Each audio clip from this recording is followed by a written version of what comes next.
Halo, di video kali ini saya bakal share ke kalian Geekem BSG di Redmi 9. Nah, di video ini kita bakal bahas Geekem BSG lagi nih untuk Redmi 9, dan Geekem BSG yang kali ini bakal kita bahas Geekem BSG 9.2 dan pastinya lengkap dengan config-nya.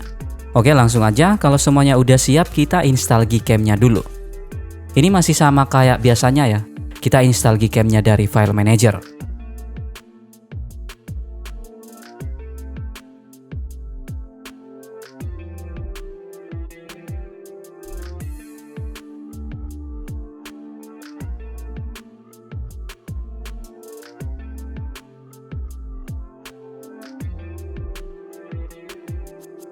Kalau Geekem-nya udah terinstall, langsung dibuka aja dan lanjut install config-nya.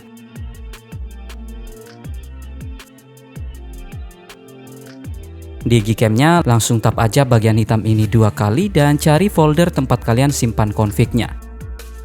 Config ini pakai password ya, jadi simak baik-baik videonya buat dapetin passwordnya. Passwordnya itu nanti buat ekstrak config-nya. Oke, ini udah ada, langsung di tap aja. Kalau udah sampai di sini, Geekem dan config-nya udah berhasil terinstall di Redmi 9. Sekitar beberapa bulan yang lalu saya juga udah pernah share Geekem BSG 9.1 dan config untuk Redmi 9 ya. Dan kalau dibandingkan dengan Geekem BSG 9.2 yang ada di video ini, Geekem ini sebenarnya nggak ngasih banyak perbedaan untuk Redmi 9. Yang paling kerasa ada di hasil fotonya yang terasa jauh lebih improve. Untuk foto udah dijamin nggak ada kendala. Fitur-fitur yang ada kayak HDR Plus udah work. Terus frames HDR-nya juga work.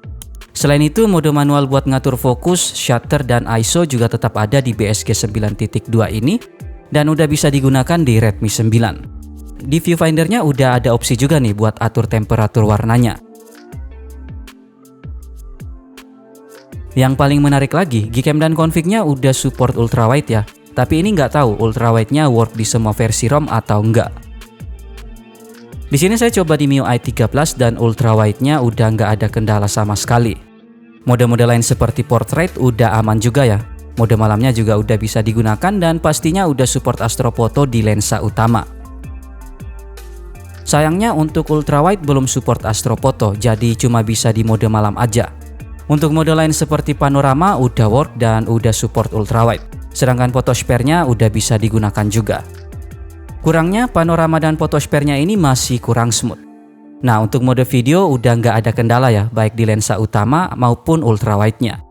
Mode videonya udah bisa ngerekam sampai Full HD 30 fps untuk ultrawide dan Full HD 60 fps untuk lensa utama.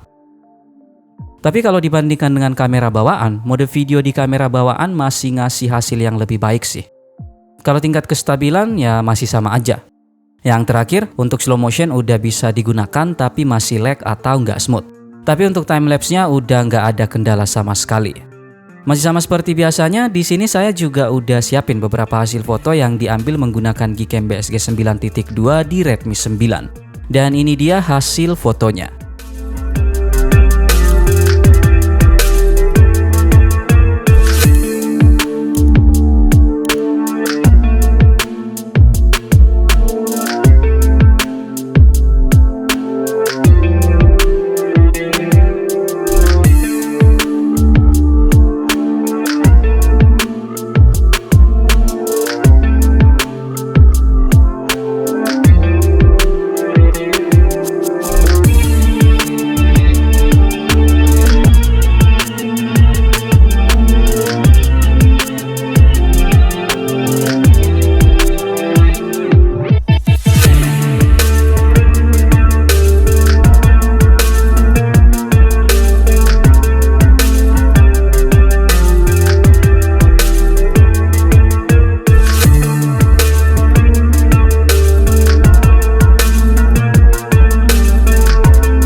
Kalau dibandingkan dengan Gcam BSG 9.1 yang dulu udah pernah kita bahas untuk Redmi 9, Gcam BSG 9.2 ini ngasih hasil foto yang sedikit lebih detail ya. Warna yang dihasilin sedikit lebih keluar tapi sama sekali nggak over. Buat foto-foto di kondisi low light juga masih aman banget selagi ada backupan cahaya yang memadai. Untuk ultrawide udah lumayan juga sekalipun belum begitu maksimal. Tapi menurut saya udah lebih baik lah dari ultrawide di kamera bawaan. Detail yang dihasilin ultrawide-nya udah bagus dengan hasil yang sedikit lebih cerah. Secara keseluruhan, Gcam BSG 9.2 ini udah worth it sih kalau kalian nyari Gcam dengan base versi 9.2 yang bagus untuk Redmi 9. Selain hasil foto yang udah bagus, fitur-fitur penting yang ada juga udah work semua. UI-nya juga terasa lebih smooth, lebih minim bug, dan yang paling penting, Gcam dan config-nya udah support ultrawide di Redmi 9. Jadi itu dia Gcam BSG 9.2 di Redmi 9. Terima kasih sudah menonton video ini, tetap positif, rendah hati, dan sampai jumpa di video selanjutnya.